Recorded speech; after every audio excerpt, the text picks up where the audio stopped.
This is Research Like a Pro, episode 282, Finding William Keaton's Land. Welcome to Research Like a Pro, a genealogy podcast about taking your research to the next level, hosted by Nicole Dyer and Diana Elder, accredited genealogist professional. Diana and Nicole are the mother-daughter team at FamilyLocket.com and the authors of Research Like a Pro, a genealogist guide. With Robin Worthland, they also co-authored the companion volume, Research Like a Pro with DNA.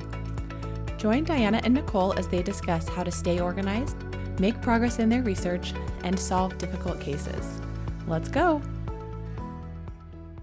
The sponsor of today's episode of Research Like a Pro is newspapers.com, the largest online newspaper archive. Hi everyone, welcome to Research Like a Pro today. Hi Nicole, how are you today? I'm so good. I've been learning a lot today about common law and legal language and resources for that, so it's been a fun study.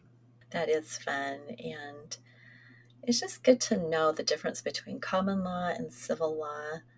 Most people don't ever have to worry about civil law unless they're researching in Louisiana, in the United States, or Spain or Mexico, a different place, but that's cool. What about you? Well, I'm excited because I finished up my report on Clumsy Klein, so people who've been kind of following my progress there. And it was so fun because yesterday I was putting the final touches on it. I decided to just do a tiny bit more research. You know how that is, where you are writing about something and then you have this idea in your head, you want to just go check it. So just made a couple more connections. So just to bring everybody up to date on where I'm at here, I discovered that my John Klein that I was researching had died. He was a younger man. There's a John C. who's older, a John Jr. Never went by Junior, but he's definitely younger. Anyway, I discovered he had died by 1849, and so my current hypothesis is that the three children who end up in Morgan County, Missouri, with my Clumsy Klein and her proposed brother, Jacob Klein, are the children of John who had died. And I had not put together that Clumsy and Henderson Weatherford had left Arkansas in between 1848 and 1850. Their youngest child is born in 1848 in Arkansas, and then on the 1850 census, they are in Missouri. This is exactly the time frame when that death would have taken place. And so I'm thinking that those three children, along with Mihaela, who was age 22 and we think might be a younger sister of Clumsy, they just all moved up together.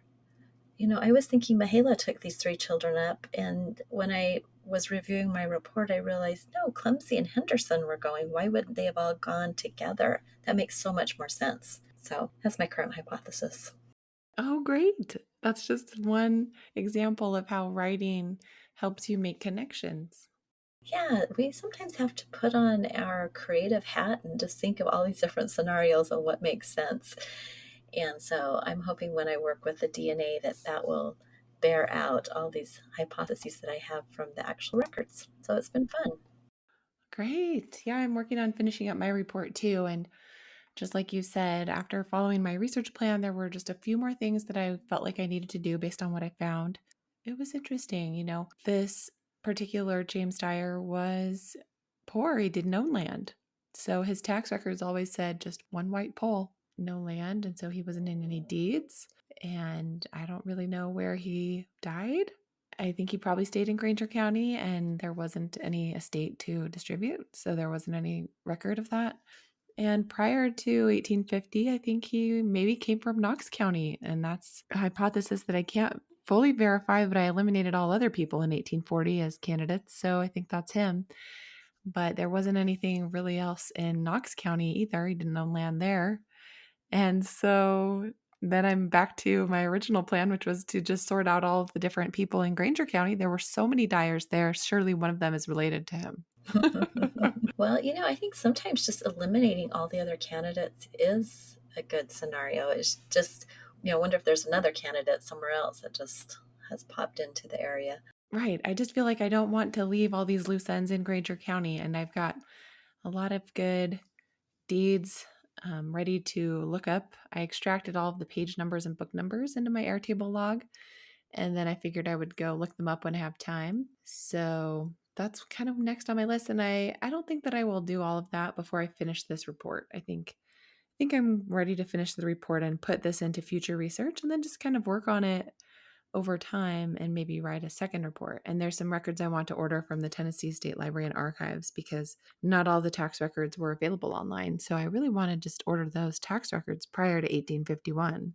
Yeah, I think it's kind of tricky, isn't it, thinking about when you're going to do your next research on this case or on any case, because often we're all excited about it, but then we get started on something else, and that's really the value of these research reports because you may not pick this up again for a bit, and then when you go back to it there, you'll be reminded of all of that you wanted to do. That's going to be exciting for you to keep working. Do you feel like we have so many projects? Feel like I have so many out there that I want to keep working on. Oh, always a Yeah. lot of research to do.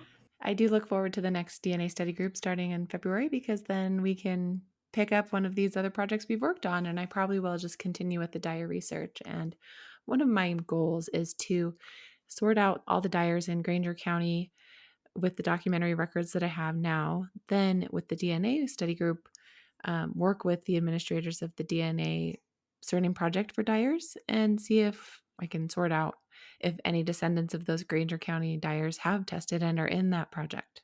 I wonder if you will find that their Y DNA would all match, or if maybe you have some branches of the family, or not just separate Dyers. What do you think? Well, when I've looked at the Dyer surname project before, there's a lot of separate Dyer branches, and it's a pretty common surname. So, my branch, there's only two test takers who match each other for that branch. And so I would use the surname project to eliminate Yeah, candidates because, I know that we don't match them. that would be excellent. That's so interesting that that was a very common name.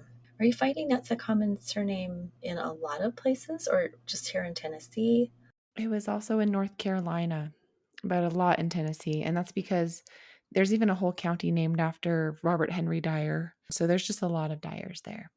What is the ethnicity or the country of origin of the Dyer surname? England, Scotland, and Ireland. Interesting.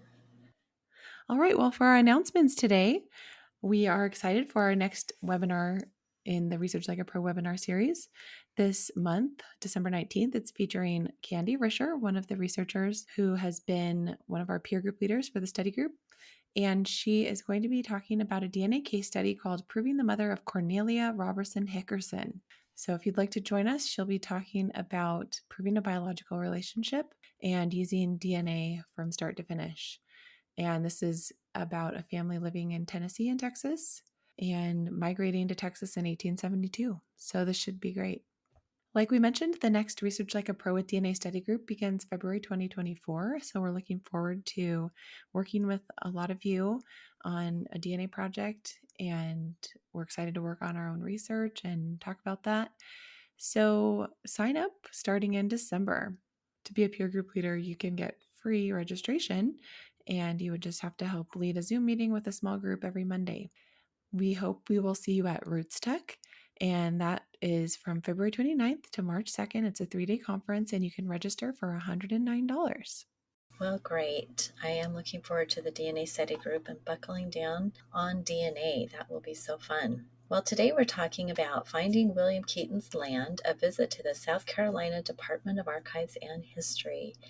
And I think we all have that goal of discovering the location of our ancestors' land.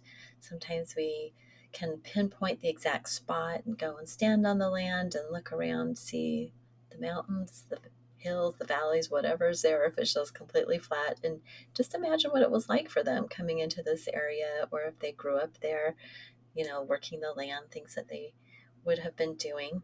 It can be a little challenging, however, to figure out that land. So we have some good clues with land records. We have land grants or land patents. We have deeds, and those are all things that can reveal the exact location.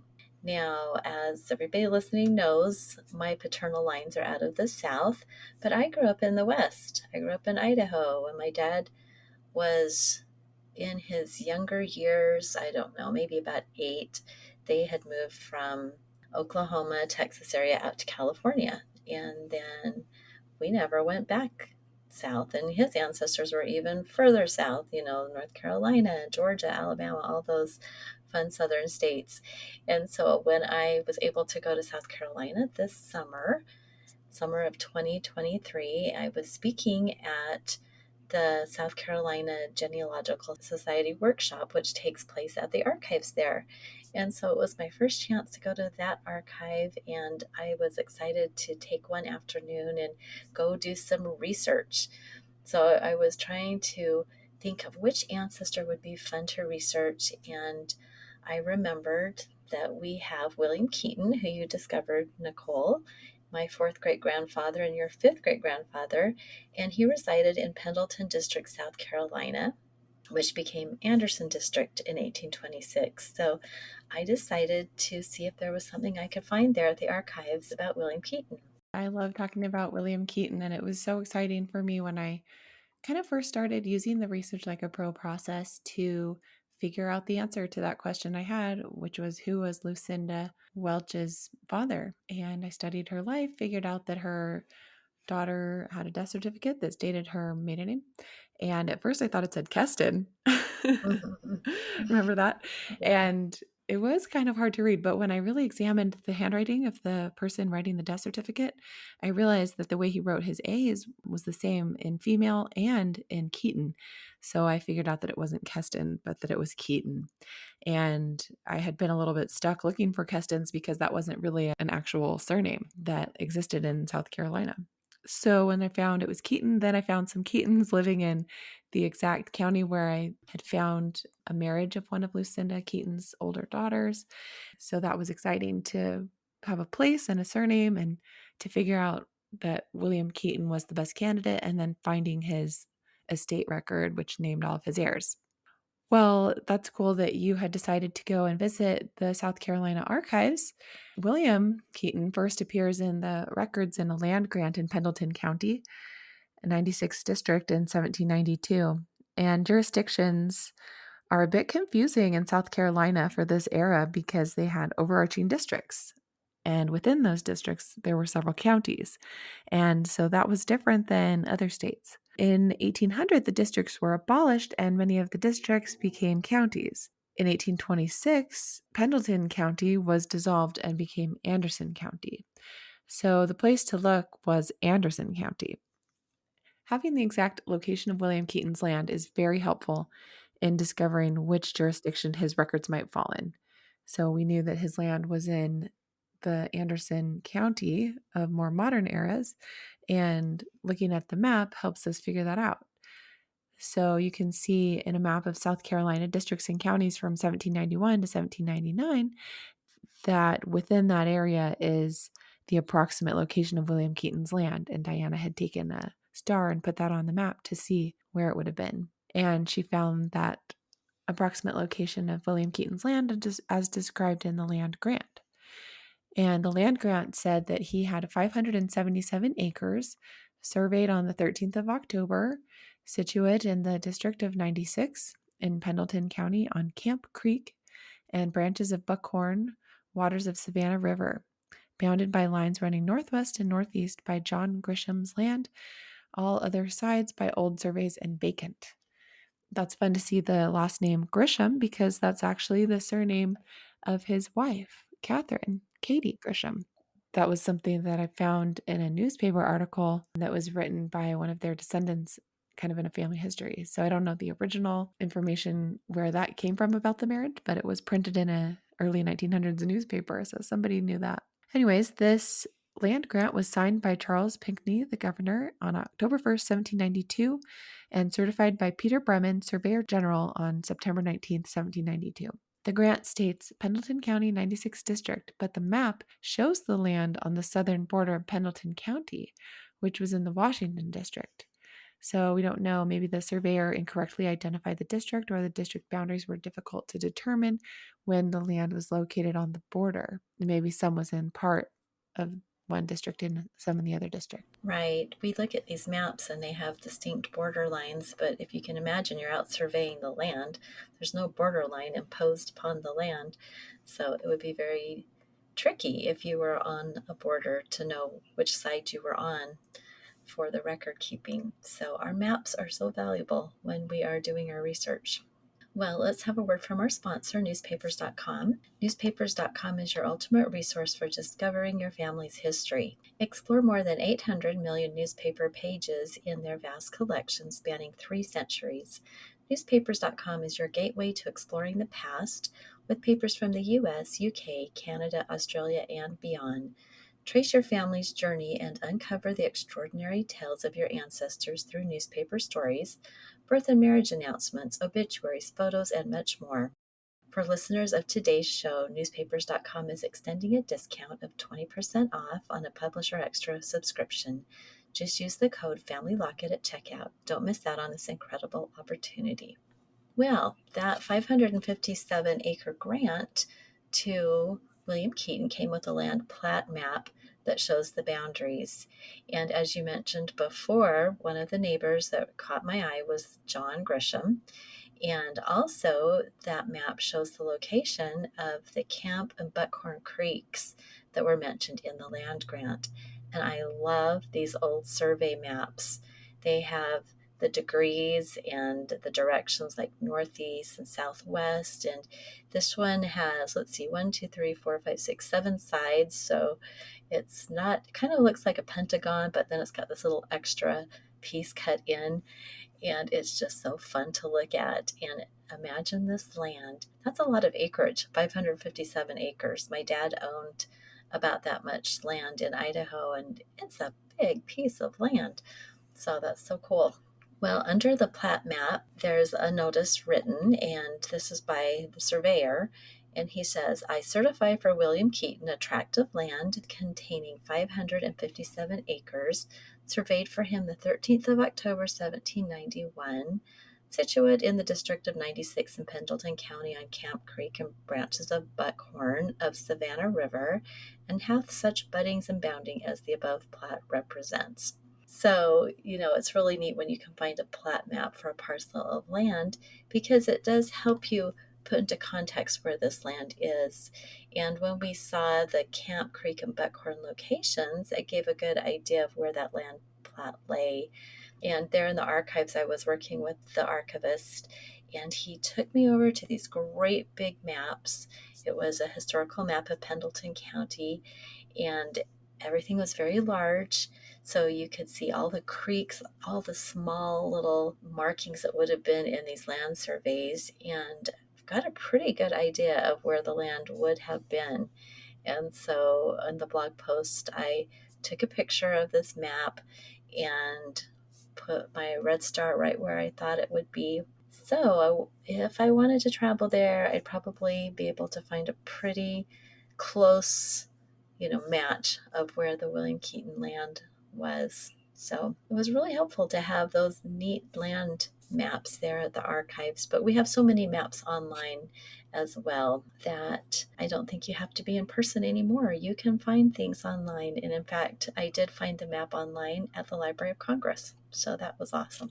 Cool. I had found a map of Pendleton District in the David Rumsey map collection, and it was a lot like this one you had found at the South Carolina archives, where you could zoom in really close and see all the creeks. And so it was really cool to see the map that you found and the one that I had used in comparison. It is fun. Well, and this map also shows some mills, like has John Thompson's mill and some tavern. I mean, this is really detailed. It's really neat. These old maps are awesome. They are. They're so helpful. Well, the South Carolina Department of Archives and History website gives a really good summary of the process by which the state granted land after the Revolution. So, when the British evacuated South Carolina, and this was in 1783, the state was left in need of funding. They needed to rebuild after all the war years. And so, like other states, unclaimed land was abundant. And by selling it, the state government could not only settle the state's debts, but refill its coffers. So in 1784, South Carolina passed an act for establishing the mode and conditions of surveying and granting the vacant lands within the state. So initially, a grantee was to pay $10 per 100 acres, which sounds like a pretty good deal. But then in 1791, the price was dropped to cover just the filling and surveying fees. So William Keaton took advantage of this law and had the 557 acres on the southern edge of Pendleton District surveyed. With access to two creeks, this would have been a great location for his land. It's interesting that they had to drop the fee from $10 per 100 acres. But I have been reading the book by Richard Bushman, which is about the American farmer. And in the period I'm in right now is the period of the Revolution and just after it. And people were absolutely destitute. They had no money because trade had been cut off during those years and they couldn't sell their goods. They had no cash. They still had produce and things that they had grown and could trade for, but this actual idea of cash to go pay for something like land, they just didn't have money. And so that's a tricky time. And I'm sure that was part of the reason they had to drop the price because they wanted to get some money in. And so I think that's kind of fun to put a little bit of history with this law and understanding what was going on at the time. Yes.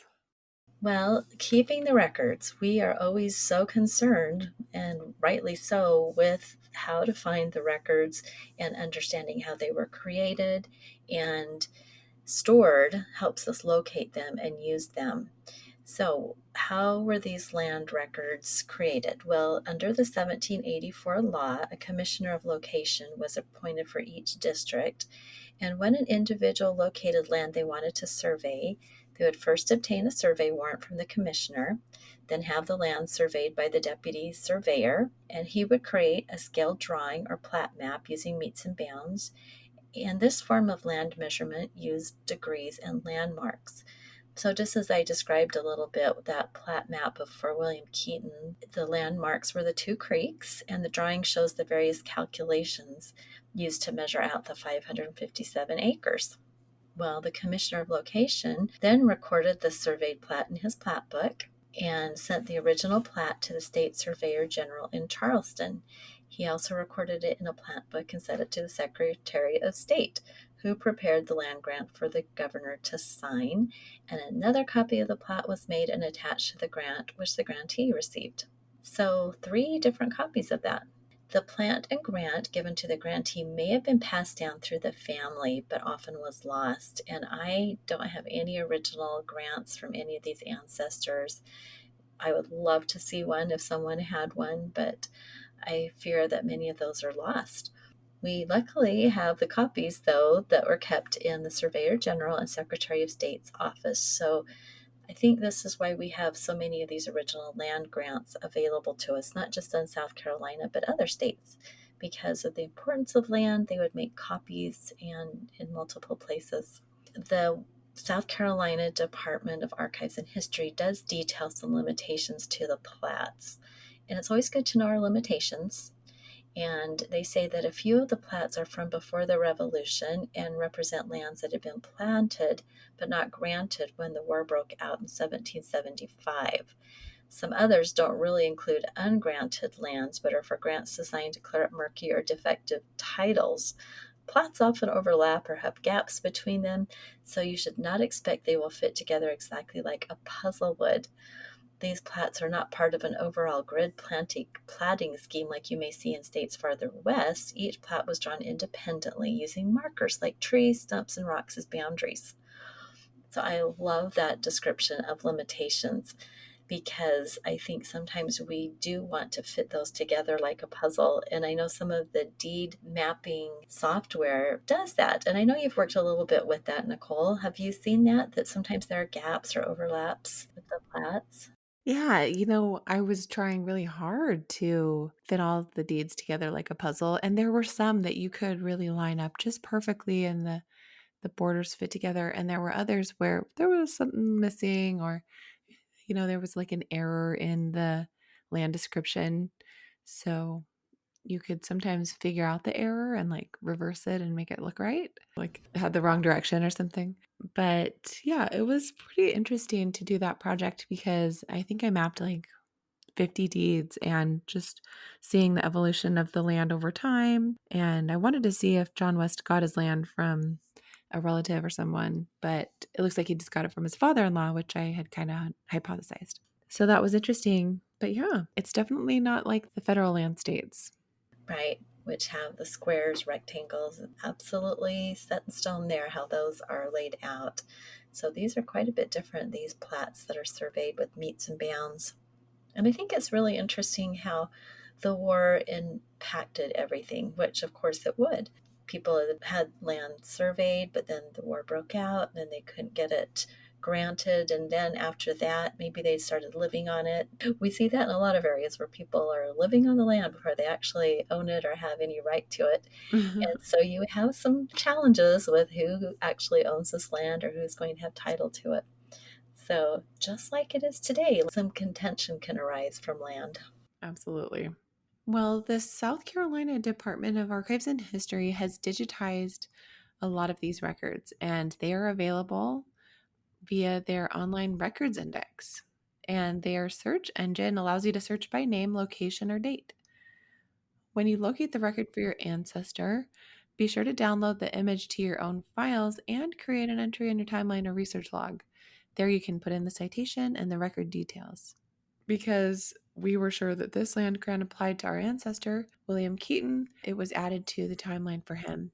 But if you are unsure if a record applies to your ancestor, you can still record it and put it in your research log with a note to discover if there was another person of the same name that the grant could have been for. A good clue to connect William Keaton to the land was the neighbor, John Gresham. Researching William had found his wife to be Katie Gresham, who had a brother named John. Further research can now explore John and solidify this connection. And finding the land plat map and location of William Keaton's land was another piece of the puzzle that we're putting together for his life and family. And I hope that we can sometime figure out if he was one of the Revolutionary War soldiers or not, because there were several William Keatons that I have seen out there, and I hope to someday be able to figure out which one is which. And then, of course, it would be so fun to go back to South Carolina and stand on the land that William Keaton received through this grant and where they lived. And who doesn't want to stand on the land where their ancestors lived? It's such an interesting and fun goal. I agree. So, we'll definitely have to do that trip to South Carolina. Me for the second time, and you for the first time, and go find the Keaton land. We have some other South Carolina ancestors. While I was at the archives, I wish I would have looked up some information about John Royston, who was there for about 10 years. But there's always a second trip back or a third trip back to these archives, and maybe they'll continue getting things digitized and it will be available online sometime. So that's always exciting to think about. It is. It's wonderful to see so many libraries and archives working on these digitization projects. It really is a wonderful boon for us as genealogists. It's fun to be on site researching, but it's so nice to not always have to go on site because that's a little more difficult for us. Yeah, and your time is just restricted when you're there. You can't always get everything you want to. Right. If you ever have the chance to go to Columbia, South Carolina, make sure you go by the archives. It's just a beautiful building, and the archivists there are so incredibly helpful. I've never been to an archive where the archivists weren't helpful. They're always so thrilled to have people come in, and especially if you have a real research goal, you know what you're looking for, and then they are so helpful. I was going to mention when we were talking back about the different districts and the county boundary changes, they have these huge binders that they pull out for your county or district. And it was just neat to see how they've organized that. And it basically tells you all the different records that they have. So it's just fascinating to think about all this stuff in these archives, and it's organized and available for us to go research. Yay! All right. Well, that was fun talking about that today. And we hope you are all able to do some research about your ancestors and their original land grants in South Carolina or one of the other original colonies that became states. Well, we hope you have a great week and we'll talk to you again next week. All right. Bye-bye, everyone. Bye. Thank you for listening. We hope that something you heard today will help you make progress in your research. If you want to learn more, purchase our books Research Like a Pro and Research Like a Pro with DNA on Amazon.com and other booksellers. You can also register for our online courses or study groups of the same names. Learn more at familylocket.com/services. To share your progress and ask questions, join our private Facebook group by sending us your book receipt or joining our courses. To get updates in your email inbox each Monday, subscribe to our newsletter at familylocket.com/newsletter. Please subscribe, rate, and review our podcast. We read each review and are so thankful for them. We hope you'll start now to research like a pro.